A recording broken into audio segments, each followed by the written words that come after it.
Julia en 5 minutos. Espero que les guste este tutorial. Introducción a Julia. Precaución. Si en matemáticas no tiene sentido, en Julia tampoco. ¿Qué quiere decir esto? Que si una operación está definida en matemáticas para un cierto conjunto de elementos, entonces en Julia también estará definida solamente para ese tipo de elementos. Empecemos con las variables. Las variables las puedes definir de la siguiente manera. Puedes escribir sus nombres explícitos, por ejemplo, número entero y le asignas un valor entero. Número flotante y le asignas un número real con punto decimal. Puedes escribir, por ejemplo, el valor de algún ángulo y le das su valor. Puedes escribir también las variables utilizando los símbolos de Unicode, por ejemplo, alfa, beta y teta, por ejemplo, y le das sus respectivos valores. Puedes sacar tales símbolos mediante la diagonal invertida y utilizando el símbolo y luego la tecla tab. Por ejemplo, puedes obtener el símbolo alfa presionando diagonal invertida alfa y luego presionando la tecla tab. Puedes utilizar emojis, sin embargo no te lo recomiendo porque el código se va a ver horrible.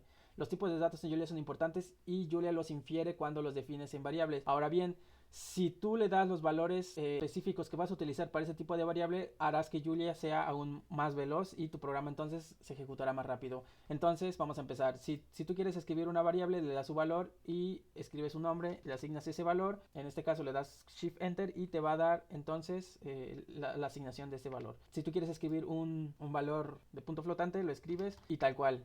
Los números aleatorios lo puedes escribir de la siguiente manera. Puedes elegir un número distribuido uniformemente o puedes elegir un número distribuido utilizando una distribución gaussiana o una distribución normal estándar. Por ejemplo, obtendría un valor uniformemente distribuido, mientras que R seguiría una distribución gaussiana o una normal estándar. Puedes definir vectores de la misma manera que lo harías en Python, por ejemplo. Sin embargo, en este caso, cada valor que tú le asignes a estas entradas de este vector, todos pasarían a ser el mismo tipo de dato. Si tú le pones, por ejemplo, un punto decimal al dato, entonces lo que haría el intérprete de Julia sería entonces convertir todos esos elementos en un tipo de dato que todos coincidan, en este caso de tipo flotante. Puedes sumar vectores como lo harías en matemáticas, puedes multiplicar una constante por un vector como lo harías en matemáticas, sin embargo tú no puedes sumarle números a un vector en matemáticas. Si tú quisieras hacer eso, a cada elemento del vector le sumas ese número, entonces harías esta suma puntualmente. Tampoco puedes multiplicar vectores porque no está definida su operación, pero si tú quisieras multiplicar entrada por entrada, harías un punto por la multiplicación. Puedes transponer vectores, puedes multiplicar vectores por su traspuesto y eso te va a dar su matriz. Puedes obtener un vector de puros unos, por ejemplo de 7. Puedes obtener un vector de puros ceros utilizando esta función. Puedes elegir también la opción de obtener un rango de 1 a 5 de números enteros y lo obtendrías. Si tú quieres convertir eso en un vector, lo das con la función collect. Puedes definir matrices de la siguiente manera. Puedes escribirla como lo harías en MATLAB o puedes escribirlo en una sola línea como lo harías también en MATLAB. Puedes transponer matrices, puedes sumar matrices, puedes multiplicar matrices de esta manera, puedes multiplicar matrices por vectores, puedes multiplicar las dos matrices entrada por entrada, puedes en matemáticas no tiene sentido sumar un número con una matriz. Sin embargo, si tú quisieras sumar ese número a cada entrada, lo que haces es ponerle el punto y luego la más significaría que puntualmente vas a aplicar ese mapeo. Luego obtendríamos entonces el valor de esta matriz. Recordemos que es este. Entonces, si tú quisieras tomar un pedazo de esta matriz, tomas que quieres la primera fila, todas las columnas de esa fila. Si quieres todas esas filas, la segunda columna, obtendrías que escribir esto.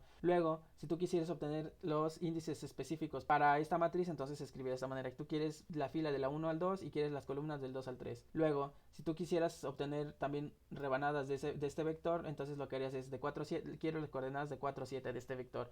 También tenemos estructuras de control que se definen muy parecidas a Python. Se obtendría de la siguiente manera: si t es menor que 0, entonces nos daría negativo, etcétera, y así se escribe. Si tú quieres escribir más el if, entonces también lo podrías hacer sin ningún problema.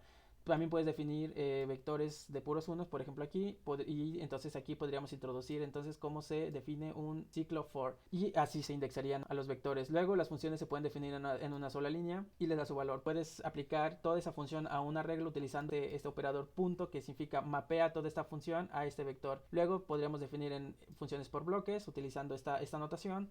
Podemos utilizar recursión y también podríamos utilizar funciones anónimas. ¿Qué quiere decir esto? Que no le vas a dar un nombre y yo le daría un nombre y un apuntador para poder acceder a esta función. Luego podríamos pasar funciones como argumentos en otras funciones y obtendríamos los valores. Por ejemplo, esta comparación describe si las dos funciones dan el mismo valor. En este caso da true porque las dos funciones hacen exactamente lo mismo, calcular el factorial. También podríamos definirlo tal cual la función factorial y lo podríamos pasar como argumento. momento y funcionaría sin ningún problema. Luego, si nosotros quisiéramos, por ejemplo, escribir esta función, podríamos hacerlo de manera intuitiva. Sin embargo, podríamos automatizarlo utilizando tal cual la definición de la suma de todos los elementos elevados al cuadrado y lo ejecutas. El desempeño, puedes calcular matrices de tamaño tanto como tu computadora sea capaz de hacerlo. Luego podrías multiplicar estas matrices, podrías invertir estas matrices y lo haría en un tiempo relativamente corto. Y para graficar puedes utilizar el paquete plots y lo utilizas para llamar algún tipo de gráfico que quisieras generar. Y bueno, si tú quisieras, por ejemplo, generar datos de una distribución gaussiana y luego ver su histograma, entonces podrías generar, por ejemplo, aquí generamos 10 datos de la distribución gaussiana